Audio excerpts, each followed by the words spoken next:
Hi friends, this is Kavitha. Welcome to our channel. ఈరోజు సైకాలజీలోని pedagogy important బిట్స్తో video చేయడం జరిగింది. Okay friends, late చేయకుండా వీడియోలోకి వెళ్ళిపోదాం. క్వశ్చన్: వ్యక్తి వికాసంపై ప్రభావం చూపే సాంఘిక సాంస్కృతిక కారకాలు ఏవి? ఆప్షన్స్: 1 మతాచారాలు, 2 ఆహారం, 3 వ్యక్తి పెరిగే వాతావరణం, 4 వసతి.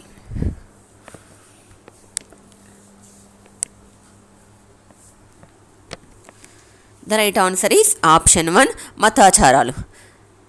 ఇక్కడ వ్యక్తి వికాసంపై ప్రభావం చూపే సాంఘిక సాంస్కృతిక కారకం అంటే మతాచారాలు. సాంఘిక సాంస్కృతిక కారకం అంటే ఆహారం కాదు, వ్యక్తి పెరిగే వాతావరణం కాదు, వసతి కాదు. సో ఇక్కడ ఆప్షన్ 1 మతాచారాలు అనేది కరెక్ట్ ఆన్సర్. నెక్స్ట్ క్వశ్చన్: క్రింది వారిలో విద్య నేర్వగల మానసిక వికలాంగులు ఎవరు? ఆప్షన్స్: 1 సంపూర్ణ బుద్ధిమాంద్యులు, 2 తీవ్ర బుద్ధిమాంద్యులు, 3 మిత బుద్ధిమాంద్యులు, 4 స్వల్ప బుద్ధిమాంద్యులు.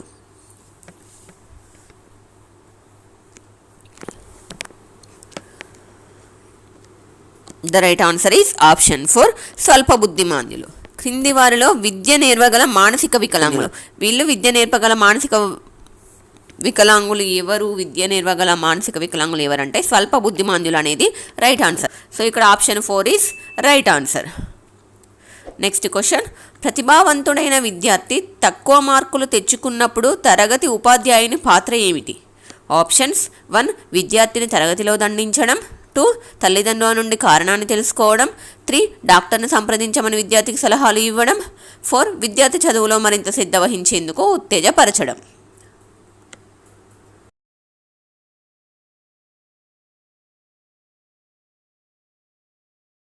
The right answer is option 4 విద్యార్థి చదువులో మరింత శ్రద్ధ వహించేందుకు ఉత్తేజపరచడం. ప్రతిభావంతుడైన విద్యార్థి తక్కువ మార్కులు తెచ్చుకున్నప్పుడు తరగతి గది ఉపాధ్యాయుని పాత్ర ఏమిటి అంటే ఆప్షన్స్ వచ్చేసి చూద్దాం. విద్యార్థిని తరగతిలో దండించడం ఇది కాదు. విద్యార్థిని తరగతిలో దండించడం వల్ల ఏమవుతుంది? విద్యార్థులు దెబ్బలకు కూడా అలవాటు పడిపోతారు. అలాంటప్పుడు చదువు మీద శ్రద్ధ ఉండదు, దానివల్ల యూజ్ ఏముండదు. నెక్స్ట్ తల్లిదండ్రుల నుండి కారణాన్ని తెలుసుకోవడం ఇది కొంతవరకు కరెక్టే. కారణాన్ని తెలుసుకోవడం అనేది ఇది కొంతవరకు కరెక్ట్. నెక్స్ట్ డాక్టర్ని సంప్రదించమని విద్యార్థికి సలహాలు ఇవ్వడం ఇది రాంగే. ఇప్పుడు విద్యార్థి ఎందుకు తక్కువ మార్కులు తెచ్చుకుంటున్నా అనేది మనం ఎలా తెలుసుకోవాలి అంటే విద్యార్థి చదువులో మరింత శ్రద్ధ వహించేందుకు మనం ఉత్తేజపరచాలి. వాళ్ళని ఎంకరేజ్ చేయాలి. చదివితే ఇప్పుడు నువ్వు బాగా ఇప్పుడు కొన్ని మార్క్స్ తక్కువ వచ్చాయనుకోండి స్టూడెంట్కి, నువ్వు బాగా చదివితే నీకు ఇంకా బైకి బై మార్క్స్ వస్తాయి అని అలా మనం ఎంకరేజ్ చేయాలి. విద్యార్థిని అలా ఉత్తేజపరిస్తే అప్పుడు అది తరగతి గది ఉపాధ్యాయుని పాత్ర అవుతుంది. So option 4 is right answer. Next question: పఠన సంబంధ అభ్యసన వైకల్యం ఏది? Options: 1 dyslexia, 2 dysphasia, 3 dysgraphia, 4 dyscalculia.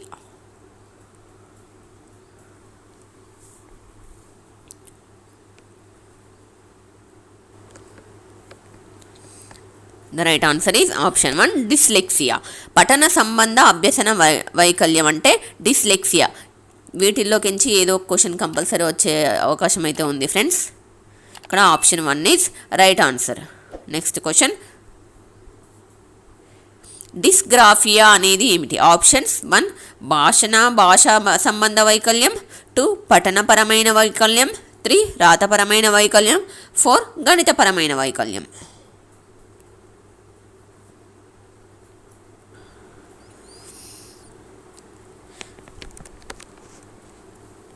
Option 3 రాతపరమైన వైకల్యం కరెక్ట్ ఆన్సర్. ఇక్కడ ఏంటి? డిస్గ్రాఫియా. గ్రాఫియా అంటే గ్రాఫ్ అంటే రాయడం, అంటే ఇక్కడ గ్రాఫ్ అంటే రాయడం అనేది గుర్తుపెట్టుకుంటే మనకు డిస్గ్రాఫియా అంటే రాతపరమైన వైకల్యం అనేది ఇక్కడ గుర్తుంచుకోవచ్చు. గణితపరమైన వైకల్యం అంటే క్యాలిక్యులేషన్, డిస్కాలిక్యులియా. పఠనపరమైన వైకల్యం అంటే ఇందాక చెప్పుకున్నాం కదా డిస్లెక్సియా అని. భాషణ లేదా భాషా సంబంధ వైకల్యం అంటే ఇది డిస్ఫేసియా అన్నమాట. సో ఇందులోకించి ఏదో ఒక క్వశ్చన్ అయితే వచ్చే అవకాశం అయితే ఉంది ఫ్రెండ్స్, గుర్తుపెట్టుకోవాలి. దీన్ని క్వశ్చన్ని అటు ఇటు తిప్పి కూడా అడిగే ఛాయిస్ అయితే ఉంటుంది. సో ఇక్కడ డిస్గ్రాఫియా అంటే మనకు రాతపరమైన వైకల్యం. Option 3 is right answer. Next question, లేఖన సంబంధ వైకల్యం. Options 1 dyslexia, 2 dysphasia, 3 dysgraphia, 4 dyscalculia.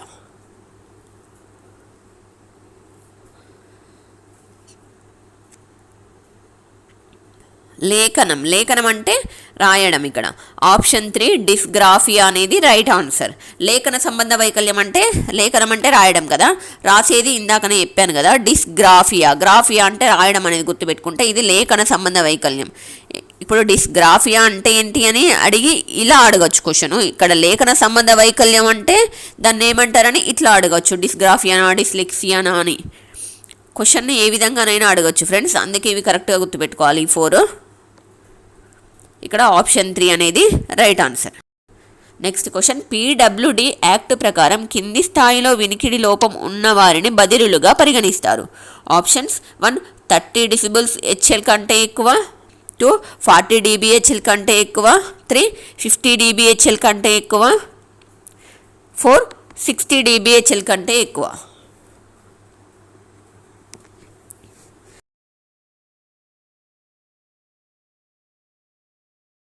The right answer is option 4 60 dBHL కంటే ఎక్కువ. పీడబ్ల్యూడి యాక్ట్ ప్రకారం కింది స్థాయిలో వినికిడి లోపం ఉన్న వారిని బదిలీలుగా పరిగణిస్తారంటే 60 dBHL కంటే ఎక్కువగా ఉన్న వారిని బదిలీలుగా పరిగణిస్తారు. వినికిడి లోపం ఉన్న వారిని బదిలీలుగా పరిగణిస్తారు. 60 dBHL కంటే ఎక్కువ స్థాయిలో వినికిడి లోపం ఉన్న వారిని బదిలీలుగా పరిగణిస్తారన్నమాట ఇక్కడ. నెక్స్ట్ క్వశ్చన్, ఈ సమ్మిళిత విద్య నమూనాలో రెగ్యులర్ ఉపాధ్యాయునితో పాటు రిసోర్స్ ఉపాధ్యాయుడు కూడా బోధిస్తాడు. ఆప్షన్స్ 1 వనరుల నమూనా, 2 సంచారక బోధన నమూనా, 3 ద్వంద్వ బోధన నమూనా, 4 దూర అభ్యసన నమూనా.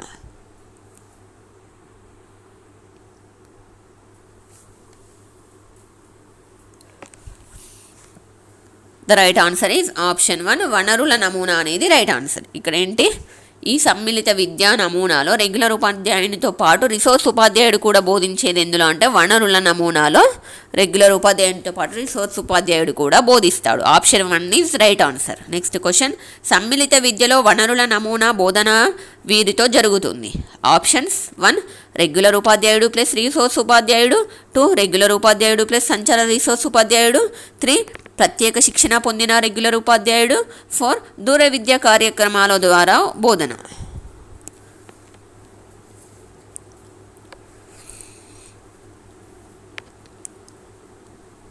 The right answer is option 1 regular ఉపాధ్యాయుడు ప్లస్ రిసోర్స్ ఉపాధ్యాయుడు. సమ్మిళిత విద్యలో వనరుల నమూనా బోధన వీరితో జరుగుతుంది అని అంటే రెగ్యులర్ ఉపాధ్యాయుడు ప్లస్ రిసోర్స్ ఉపాధ్యాయుడు. Option 1 is right answer. Next question, కింది వాణిలో మస్తిష్క పక్షవాతంనకు చెందనిది ఏది? ఆప్షన్స్ 1 ఎథెటోసిస్, 2 నమ్యత, 3 స్పాస్టిసిటీ, 4 గతిలోపం.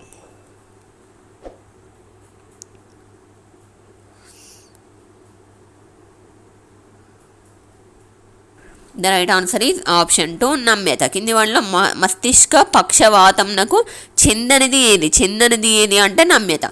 ఇక్కడ ఆప్షన్స్ చూద్దాం. ఎథెటోసిస్, స్పాస్టిసిటీ, గతిలోపం ఇవి 3 కూడా మస్తిష్క పక్షవాతంనకు చెందుతాయి. ఇక్కడ క్వశ్చన్లో చెందనిది ఏది అన్నారు కాబట్టి ఆప్షన్ 2 నమ్యత అనేది చెందదు. సో ఇక్కడ ఆప్షన్ 2 అనేది right answer.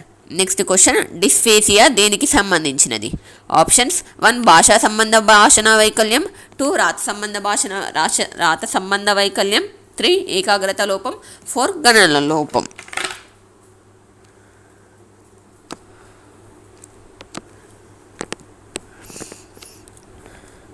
The right answer is option 1 భాషా సంబంధ భాషణ వైకల్యం, డిస్ఫేసియా. డిస్ఫేసియా అంటే భాషా సంబంధ భాషణ వైకల్యం అంటే ఇక్కడ ఫేస్ అంటే భాష అని చెప్పడం, వినడం ఇవన్నీ కూడా ఫేసియా కిందకి వస్తాయి. సో ఇక్కడ భాషా సంబంధ భాషణ వైకల్యం డిస్ఫేసియా అనేది ఆప్షన్ 1 భాషా సంబంధ భాషణ వైకల్యం అనేది రైట్ ఆన్సర్. నెక్స్ట్ క్వశ్చన్, వినికిడి లోపం గల పిల్లలకు ప్రారంభ జోక్య కేంద్రాలు ఏర్పాటు చేయడానికి ముఖ్యంగా ఈ ప్రత్యేకతలున్న ప్రదేశాలను ఎంచుకుంటారు. ఆప్షన్స్ 1 త్రాగునీటి సదుపాయము, 2 కేంద్ర పరిసరాలలో మంచి దృశ్యము, 3 శబ్దం లేని వాతావరణము, 4 మరుగుదొడ్డి సదుపాయము.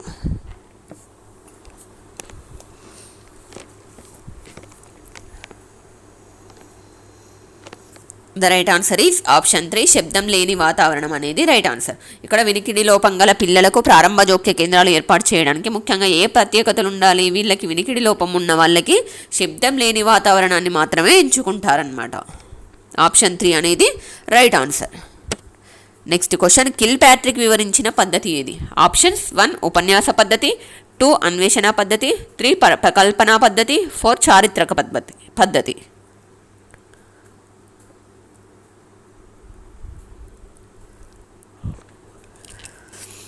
The right answer is option 3 ప్రకల్పన పద్ధతి. కిల్ ప్యాట్రిక్ వివరించిన పద్ధతి ఏది అని అంటే ఆప్షన్ 3 ప్రకల్పన పద్ధతి అనేది రైట్ ఆన్సర్. నెక్స్ట్ క్వశ్చన్, సహచర్య సహకార అభ్యసనాలు రెండూ కూడా dash.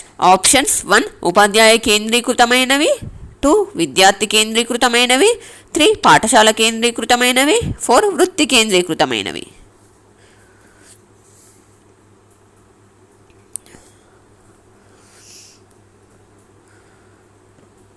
Right answer is option 2 విద్యార్థి కేంద్రీకృతమైనవి. ఇక్కడ సహచర్య సహకార అభ్యసనాలు రెండూ కూడా విద్యార్థి కేంద్రీకృతమైనవి. So option 2 is right answer. Next question, క్రింది వాణిలో భిన్నమైన దానిని గుర్తించండి. ఆప్షన్స్ 1 ప్రయోగాత్మక పద్ధతి, 2 ఉపన్యాస పద్ధతి, 3 కృత్యాధార పద్ధతి, 4 ప్రాజెక్టు పద్ధతి.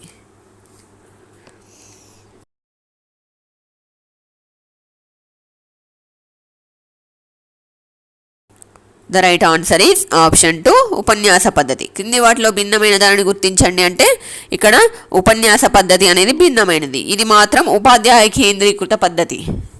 మిగతావి ప్రయోగాత్మక పద్ధతి విద్యార్థి కేంద్రీకృతమైనది, కృత్యాధార పద్ధతి కూడా విద్యార్థి కేంద్రీకృతమైనది, ప్రాజెక్టు పద్ధతి కూడా విద్యార్థి కేంద్రీకృతమైనది. సో ఇక్కడ భిన్నమైనది ఏది? ఇవి మూడు కూడా విద్యార్థి కేంద్రీకృతమైనవే, ఉపన్యాస పద్ధతి ఒకటి మాత్రమే ఉపాధ్యాయ కేంద్రీకృతమైనది. సో ఇక్కడ ఆప్షన్ 2 ఉపన్యాస పద్ధతి అనేది రైట్ ఆన్సర్. నెక్స్ట్ క్వశ్చన్, కింది వాణిలో సహకార అభ్యసన ప్రయోజనం కానిది ఏది? ఆప్షన్స్ 1 లక్ష్య సాధనలో నేను నాది అనే భావన ఉంటుంది, 2 సాంఘిక నైపుణ్యాలు వృద్ధి చెందుతాయి, 3 సానుకూల అన్యోన్యత ఉంటుంది, 4 విద్యార్థుల మధ్య పరస్పర చర్చలుంటాయి.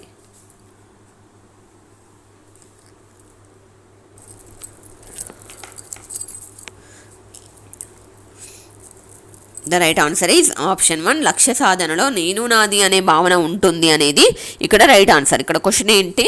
కింది వాటిలో సహకార అభ్యసన ప్రయోజనం కానిది అని అడిగారు. సో ఇక్కడ ఆప్షన్స్ చూద్దాం ఒకసారి. లక్ష్య సాధనలో నేను నాది అనే భావన ఉంటుంది అనేది కాదు, ఇక్కడ అంటే కానిది అంటే ఇది కరెక్ట్ ఆన్సర్ అవుతుంది. నెక్స్ట్ ఆప్షన్ 2 చూద్దాం. సాంఘిక నైపుణ్యాలు వృద్ధి చెందుతాయి అనేది సహకార అభ్యసన ప్రయోజనమే. సానుకూల అన్యోన్యత ఉంటుంది అనేది కూడా సహకార అభ్యసన ప్రయోజనమే.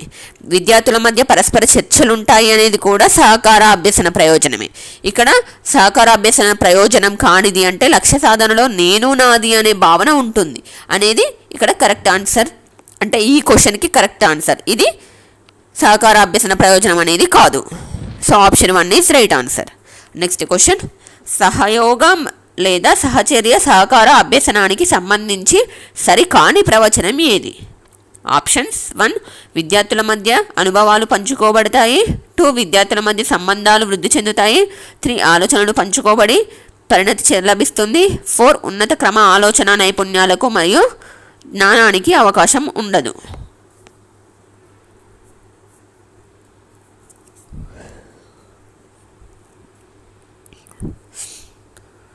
The right answer is option 4 ఉన్నత క్రమ ఆలోచన నైపుణ్యాలకు మరియు జ్ఞానానికి అవకాశం ఉండదు అనేది కరెక్ట్ ఆన్సర్. ఇక్కడ క్వశ్చన్ ఏంటి? సహయోగ లేదా సహచర్య సహకార అభ్యసనానికి సంబంధించి సరికాని ప్రవచనం అన్నారు. ఇక్కడ ఆప్షన్ 1 విద్యార్థుల మధ్య అనుభవాలు పంచుకోబడతాయి అనేది ఈ అభ్యసనానికి సరైన ప్రవచనమే. ఇక్కడ సహయోగ సహచర్య సహకార అభ్యసనానికి సంబంధించి సరైన ప్రవచనమే ఇది ఫస్ట్ 1. సెకండ్ 1 విద్యార్థుల మధ్య సంబంధాలు కూడా వృద్ధి చెందుతాయి అనేది కూడా సరైన ప్రవచనమే. ఆలోచనలు పంచుకోబడి పరిణతి లభిస్తుంది, ఇది కూడా సరైన ప్రవచనమే. ఇక్కడ ఉన్నత క్రమ ఆలోచన నైపుణ్యాలకు మరియు జ్ఞానానికి అవకాశం ఉండదు అనేది మాత్రం సరైన ప్రవచనం కాదు. అక్కడ జ్ఞానానికి అవకాశం ఉంటుంది అనేది సరైన ప్రవచనం, ఉండదు అనేది సరికాని ప్రవచనం. ఇక్కడ క్వశ్చన్లు అడిగింది కూడా సరికాని ప్రవచనం అన్నారు కాబట్టి option 4 is right answer. Next question, సహకార అభ్యసన తరగతి గది లక్షణం కానిది ఏది? ఆప్షన్స్ 1 విద్యార్థులు ఒకరిపై ఒకరు ఆధారపడి పనిచేస్తారు, 2 విద్యార్థుల మధ్య సహకారం తక్కువగా ఉంటుంది, 3 విద్యార్థులలో వ్యక్తిగత బాధ్యత జవాబుదారీతనం ఉంటుంది, 4 విద్యార్థులు జట్టుగా పనిచేసి సమస్యను సాధిస్తారు.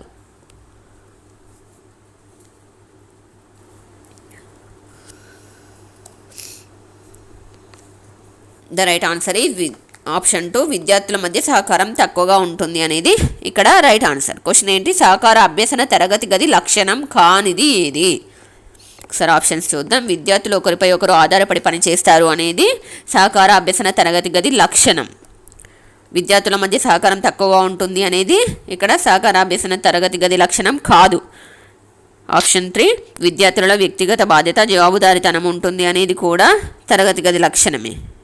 విద్యార్థులు జట్టుగా పనిచేసి సమస్యను సాధిస్తారనేది కూడా సహకార అభ్యసన తరగతి గది లక్షణమే. ఇక్కడ కానిది ఏది అంటే విద్యార్థుల మధ్య సహకారం తక్కువగా ఉంటుంది అనేది కాదు. సో ఇక్కడ option 2 is right answer. Next question, Edgar Dale అనుభవాల శంకు ఆధారంగా మూర్త నుండి అమూర్తనానికి అమర్చబడిన అనుభవాల సరి అయిన క్రమం. ఏ ప్రత్యక్ష ప్రాయోజిత అనుభవాలు, బి నాటకీకరణ అనుభవాలు, సి ప్రాతినిధ్య అనుభవాలు లేదా కల్పిత అనుభవాలు, డి క్షేత్ర సందర్శనలు లేదా అధ్యయన పర్యటనలు. Option 1 ABDC, option 2 ABCD, option 3 ACBD, option 4 ADBC.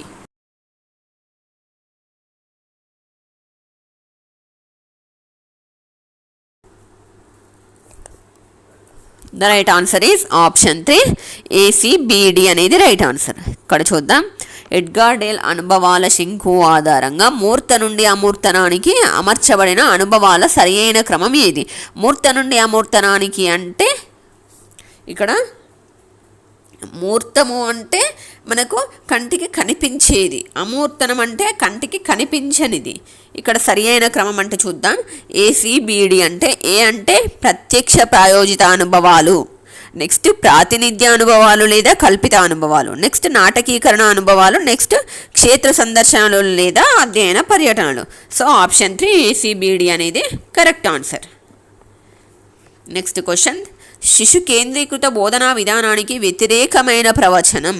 Options 1 పిల్లలు ఉపాధ్యాయుల ప్రశ్నలకు సమాధానాలు ఇవ్వడానికి పరిమితమవుతారు, 2 పిల్లలు జ్ఞానాన్ని నిర్మించుకుంటూ అభ్యసిస్తారు, 3 పిల్లలు తమ ఆలోచనను ఉపాధ్యాయులతో సమవయస్కులతో పంచుకుంటారు, 4 పిల్లల్లో స్వీయ అభ్యసనం జరుగుతుంది.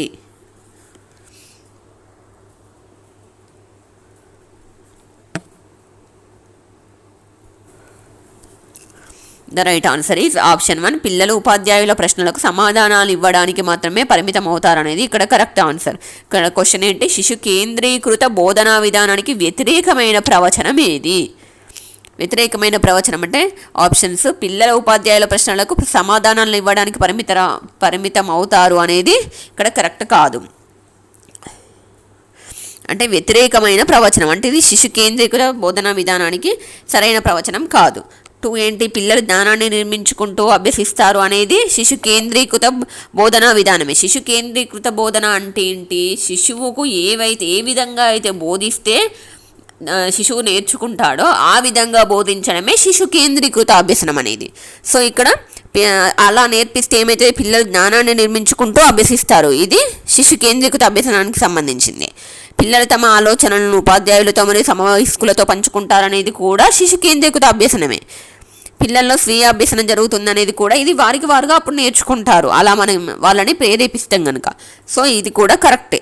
ఇక్కడ వ్యతిరేకమైన ప్రవచనం అన్నారు కాబట్టి ఆప్షన్ 1 పిల్లలు ఉపాధ్యాయుల ప్రశ్నలకు సమాధానాలు ఇవ్వడానికి మాత్రమే పరిమితం అవుతారనేది ఇక్కడ కరెక్ట్ ఆన్సర్ అవుతుంది. శిశు కేంద్రీకృత బోధనా విధానానికి వ్యతిరేకమైన ప్రవచనం అవుతుంది. ఇక్కడ answer option 1 is right answer అవుతుంది. నెక్స్ట్ క్వశ్చన్, బోధన ఫలవంతం కావడానికి ఉపాధ్యాయుడు అనుసరించవలసినది ఏది?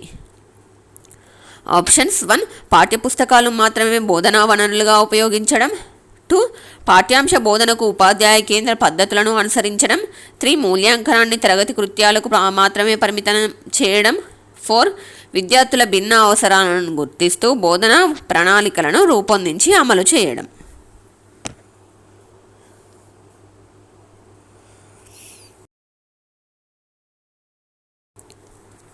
The right answer is option 4. విద్యార్థుల భిన్న అవసరాలను గుర్తిస్తూ బోధనా ప్రణాళికలను రూపొందించి అమలు చేయడం అనేది ఇక్కడ కరెక్ట్ ఆన్సర్. బోధన ఫలవంతం కావడానికి ఉపాధ్యాయుడు అనుసరించవలసినది ఏది అని అంటే, ఇక్కడ చూద్దాం. బోధన ఫలవంతం అవ్వాలంటే పాఠ్యపుస్తకాలకు మాత్రమే బోధన వనరులుగా ఉపయోగిస్తే బోధన అనేది ఫలవంతం అవుతుందా? కొన్ని మనం ప్రాక్టికల్గా కూడా చేసి చూపిస్తేనే పిల్లలకు అర్థమవుతుంది. సో ఇది కరెక్ట్ కాదు. పాఠ్యాంశ బోధనకు ఉపాధ్యాయ కేంద్ర పద్ధతులను అనుసరించడం. ఉపాధ్యాయ కేంద్ర పద్ధతులను అనుసరిస్తే అది వారికి అర్థమయ్యే విధంగా చెప్పిన అది కాదు. ఇక్కడ విద్యార్థి కేంద్ర పద్ధతులను అనుసరించడం అనేది కరెక్ట్. నెక్స్ట్ మూల్యాంకనాన్ని తరగతి కృత్యాలకు మాత్రమే పరిమితం చేయడం అనేది కూడా కాదు. నెక్స్ట్ విద్యార్థుల భిన్న అవసరాలను గుర్తిస్తూ బోధనా ప్రణాళికలను రూపొందించి అమలు చేయడం అనేది కరెక్ట్. అంటే విద్యార్థులకు ఏ విధంగా చెప్తే అర్థమవుతుంది, వాళ్ళ అవసరాలను మనం గుర్తిస్తూ అప్పుడు బోధనా ప్రణాళికలను రూపొందించి వాటిని అమలు చేస్తే అప్పుడు బోధన అనేది ఫలవంతం అవుతుంది. So option 4 is right answer. Next question, Bruner బోధనా సిద్ధాంతం తిరస్కరించే భావన ఏది? ఆప్షన్స్ 1. బోధనకు విద్యార్థుల పరిపక్వత ముఖ్యమైనది కాదు. 2. బోధన తెలిసిన దాని నుండి తెలియని దానికి పోవడం అనేది సూత్రాన్ని అనుసరించాలి. 3. విద్యార్థుల పరిపక్వత బోధనకు ప్రధానమైనది. 4. అభ్యసనకు పునర్బలనం ఇవ్వడంలో అంతర్గత ప్రేరణ ముఖ్యమైనది.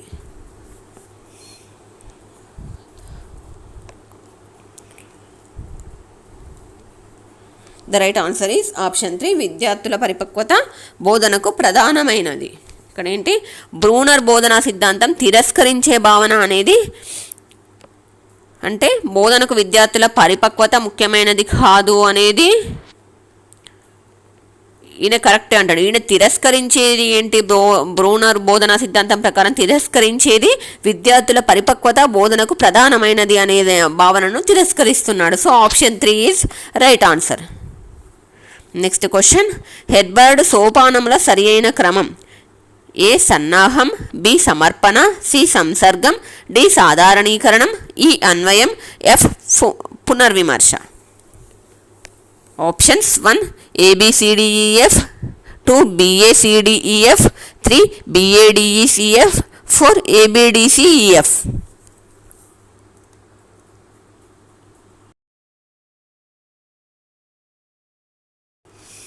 The right answer is option 1 ABCDEF. ఇక్కడ హెర్బర్డ్ సోపానముల సరి అయిన క్రమం అంటే సన్నాహం, సమర్పణ, సంసర్గం, సాధారణీకరణం, అన్వయం, పునర్విమర్శ అనేది కరెక్ట్ ఆన్సర్. అంటే option 1 is right answer. ABCDEF అనే క్రమం సరి అయినది. ఇక్కడ హెర్బర్డ్ సోపానంలో సరి అయిన క్రమం అనేది ఆప్షన్ 1 ఈజ్ ABCDEF అనేది right answer.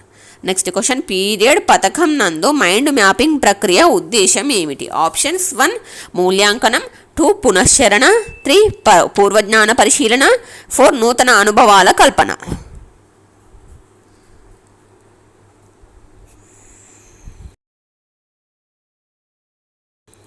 The right answer is option 3 పూర్వజ్ఞాన పరిశీలన. పీరియడ్ పథకం నందు మైండ్ మ్యాపింగ్ ప్రక్రియ యొక్క ఉద్దేశం ఏంటి అంటే మనకి ఇక్కడ పూర్వజ్ఞాన పరిశీలన, పూర్వజ్ఞానాన్ని పరిశీలించడమే పీరియడ్ పథకం నందు మైండ్ మ్యాపింగ్ ప్రక్రియ యొక్క ఉద్దేశం. Option 3 is right answer. Next question, ఈ క్రింది వానిలో దృశ్య శ్రవణ ఉపకరణం ఏది? ఆప్షన్స్ 1 కంప్యూటర్, 2 స్లైడులు, 3 నమూనాలు, 4 bulletin board.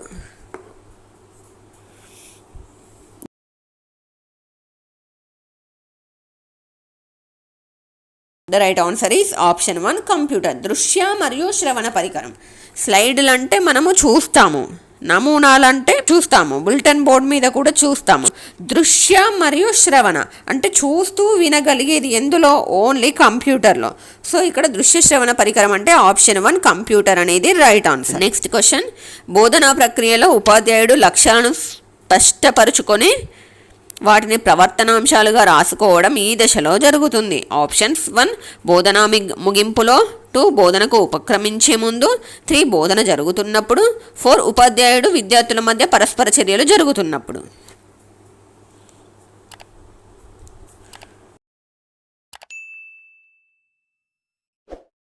The right answer is option 2 బోధనకు ఉపక్రమించే ముందు అనేది రైట్ ఆన్సర్.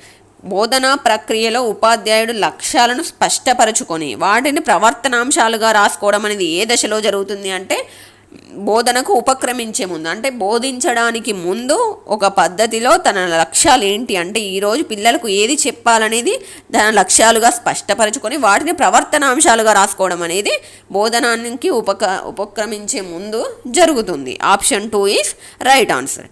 నెక్స్ట్ క్వశ్చన్, కింది వాటిలో ప్రక్షేపిత ఉపకరణం కానిది ఏది? ఆప్షన్స్ 1 చలనచిత్రాలు, 2 స్లైడులు, 3 microscope, 4 over head ప్రొజెక్టర్లు.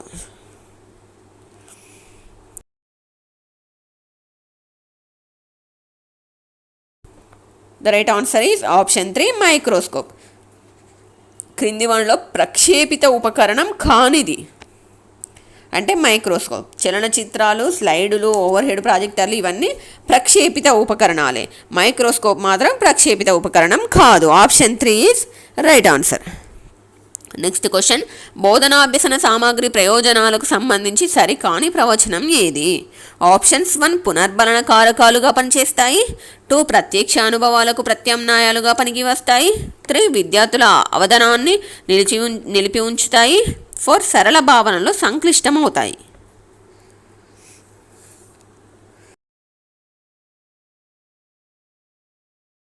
The right answer is option 4 సరళ భావనలు సంక్లిష్టమవుతాయి. బోధనాభ్యసన సామాగ్రి ప్రయోజనాలకు సంబంధించి సరికాని ప్రవచనం అన్నారు. ఇక్కడ సరికాని ప్రవచనం ఆప్షన్స్ చూద్దాం. ఫస్ట్ ఆప్షన్ పునర్బలన కారకాలుగా పనిచేస్తాయి అనేది సరైన ప్రవచనమే. ఏంటి ఇక్కడ బోధనాభ్యసన సామాగ్రి అనేది పునర్బలన కారకాలుగా పనిచేస్తాయి. ఇంకా ప్రత్యక్ష అనుభవాలకు ప్రత్యామ్నాయాలుగా పనికి వస్తాయి. అంటే వాటిని చూస్తే పిల్లలకు ఈజీగా మైండ్లో గుర్తుండిపోతుంది. అందుకే ప్రత్యక్ష అనుభవాలకు ప్రత్యామ్నాయాలుగా కూడా బోధనాభ్యసన సామగ్రి అనేది పనికి వస్తాయి. నెక్స్ట్ విద్యార్థుల అవధానాన్ని నిలిపి ఉంచుతాయి. బోధనాభ్యసన సామగ్రి అనేది విద్యార్థుల అవధానాన్ని నిలిపి ఉంచుతాయి. ఇది కూడా సరైన ప్రవచనమే. సరళ భావనలో సంక్లిష్టమవుతాయి అనేది సరికాని ప్రవచనం అవుతుంది. అంటే ఈజీగా ఉండేటి హార్డ్ అవుతాయి అనేది మాత్రం సరికాని ప్రవచనం. సరళ భావనలో సంక్లిష్టమవుతాయి. ఆప్షన్ 4 అనేది ఇక్కడ ఈ క్వశ్చన్కి కరెక్ట్ ఆన్సర్. నెక్స్ట్ క్వశ్చన్, ఛాత్రోపాధ్యాయులతో నేరుగా సంబంధం కలిగి ఉండని వనరు ఏది? ఆప్షన్స్ 1 వృత్యంతర శిక్షణ, 2 క్షేత్ర పర్యటనలు, 3 సెమినార్, 4 ప్రదర్శనలు.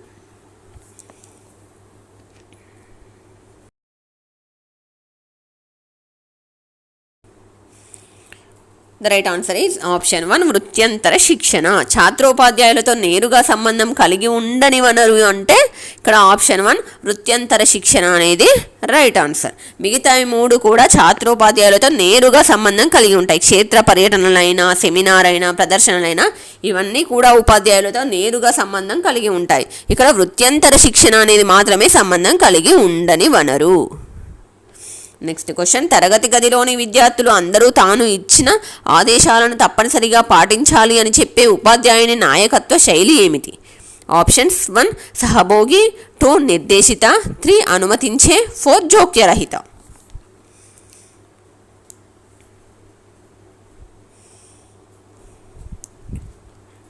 The right answer is option 2 నిర్దేశిత. ఇక్కడ ఏంటి, తరగతి గదిలోని విద్యార్థులు అందరూ తాను ఇచ్చిన ఆదేశాలను తప్పనిసరిగా పాటించాలి అని చెప్పే ఉపాధ్యాయుని నాయకత్వ శైలి అంటే ఇప్పుడు తను తప్పనిసరిగా వీటిని పాటించాలి అని చెప్తున్నాడు కనుక తను నిర్దేశిస్తుండు. సో ఇది నిర్దేశిత నాయకత్వ శైలి అవుతుంది. Option 2 is right answer. Next question, నిర్దేశిత నాయకత్వాన్ని దీనితో పోల్చవచ్చును.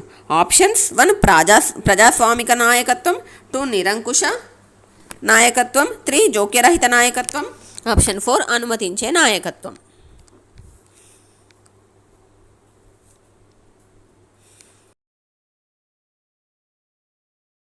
The right answer is option 2 నిరంకుశ నాయకత్వం. నిర్దేశిత నాయకత్వాన్ని దేంతో పోల్చవచ్చు అంటే నిరంకుశ నాయకత్వంతో కూడా పోల్చవచ్చును. Option 2 is right answer. Next question, మంత్రణార్థి త్వరగా సహాయాన్ని పొందే మంత్రణ పద్ధతి ఏది? ఆప్షన్స్ 1 నిర్దేశక మంత్రణం, 2 అనిర్దేశక మంత్రణం, 3 శ్రేష్ఠ గ్రహణ మంత్రణం, 4 మిశ్రమ మంత్రణం.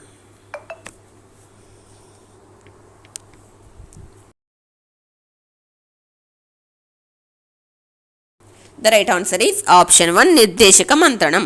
మంత్రణార్థి త్వరగా సహాయాన్ని పొందే మంత్రణ పద్ధతి ఏది అని అంటే ఇక్కడ నిర్దేశిత మంత్రణం అనేది అంటే నిర్దేశకంగా ఉంటుంది కాబట్టి నిర్దేశక మంత్రణం ద్వారా మంత్రణార్థి తొందరగా సహాయాన్ని పొందుతాడు. So option 1 is right answer. Next question, మంత్రణకు విస్తృత అనుభవం నైపుణ్యాలు మంత్రణార్థి సమస్యను సులభంగా పరిష్కరిస్తాయనే ప్రాతిపదికపై నిర్మించబడ్డ మంత్రణం ఏది? ఆప్షన్స్ 1 నిర్దేశక మంత్రణం, 2 అనిర్దేశక మంత్రణం, 3 శ్రేష్ఠ గ్రహణ మంత్రణం, 4 మిశ్రమ మంత్రణం.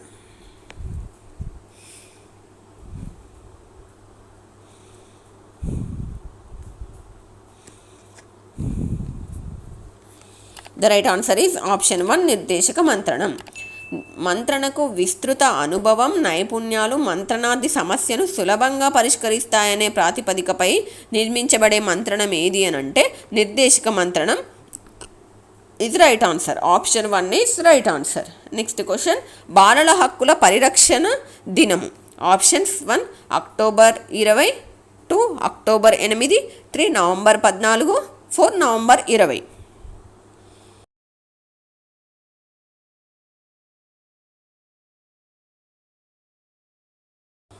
The right answer is option 4 November 20. బాలల హక్కుల పరిరక్షణ దినము అంటే నవంబర్ 20 అనేది right answer. Next question, NCF 2005లో 2వ అధ్యాయం దీని గురించి చర్చిస్తుంది? ఆప్షన్స్ 1 అభ్యసనం మరియు జ్ఞానం, 2 మూల్యాంకనం, 3 తరగతి గది వాతావరణం, 4 సంస్థాగత సంస్కరణలు.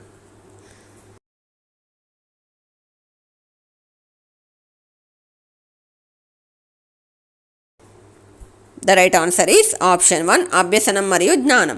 NCF 2005లో 2వ అధ్యాయం అనేది అభ్యసనం మరియు జ్ఞానం గురించి చర్చిస్తుంది. So option 1 is right answer. Next question, ఒక ప్రాథమిక పాఠశాలలో మొత్తం విద్యార్థుల సంఖ్య 52 అయితే RTE 2009 ప్రకారం పాఠశాలకు కావాల్సిన ఉపాధ్యాయుల సంఖ్య ఎంత?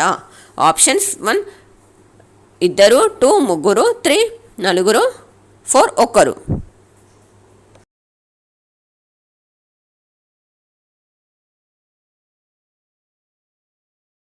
The right answer is option 1 2 ఉపాధ్యాయులు. ఒక ప్రాథమిక పాఠశాలలో మొత్తం విద్యార్థుల సంఖ్య 52 అయితే RTE 2009 ప్రకారం పాఠశాలకు కావాల్సిన ఉపాధ్యాయుల సంఖ్య అనేది 2. So option 1 is right answer. Next question, Edgar Dale అనుభవాల శంకు ప్రకారం క్రింది వానిలో అధిక మూర్త అనుభవం? ఆప్షన్స్ 1 నాటకీకరణ అనుభవాలు, 2 క్షేత్ర పర్యటనలు, 3 టెలివిజన్ విద్యా కార్యక్రమాలు, 4 రేడియో రికార్డింగ్ చలనరహిత చిత్రాలు.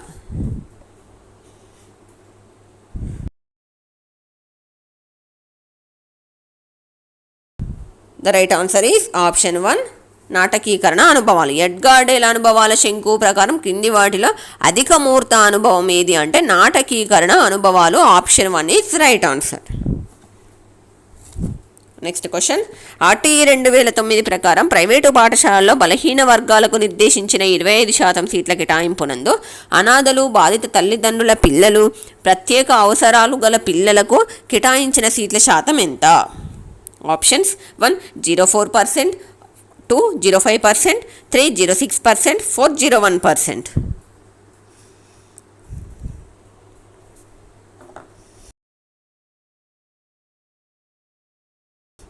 The right answer is option 2 0.5%.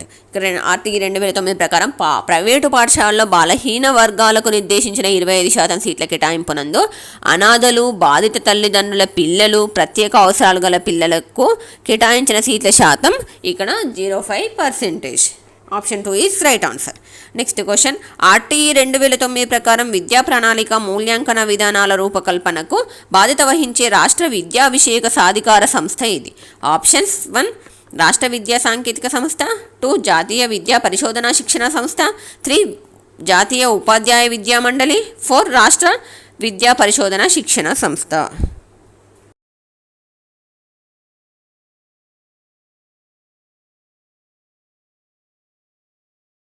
The right answer is option 4 రాష్ట్ర విద్యా పరిశోధన శిక్షణ సంస్థ. RTE 2009 ప్రకారం విద్యా ప్రణాళిక మూల్యాంకన విధానాల రూపకల్పనకు బాధ్యత వహించే రాష్ట్ర విద్యా విషయక సాధికార సంస్థ అంటే రాష్ట్ర విద్యా పరిశోధన శిక్షణ సంస్థ. ఆప్షన్ 4 అనేది ఇక్కడ రైట్ ఆన్సర్. నెక్స్ట్ క్వశ్చన్, జాతీయ విద్యా ప్రణాళిక చట్టం 2005 దృష్ట్యా జ్ఞానానికి సంబంధించి సరి అయిన ప్రవచనం ఏది? ఆప్షన్స్ 1 స్థానిక జ్ఞానానికి ప్రాధాన్యత ఇవ్వవలసిన అవసరం లేదు. 2 అనుభవాత్మక జ్ఞానం కంటే పుస్తక జ్ఞానానికి ఎక్కువ ప్రాధాన్యత ఇవ్వాలి. 3 సమాజ జ్ఞానానికి ప్రాధాన్యత ఇవ్వవలసిన అవసరం లేదు. 4 పుస్తక జ్ఞానం కంటే అనుభవాత్మక జ్ఞానానికి ఎక్కువ ప్రాధాన్యత ఇవ్వాలి.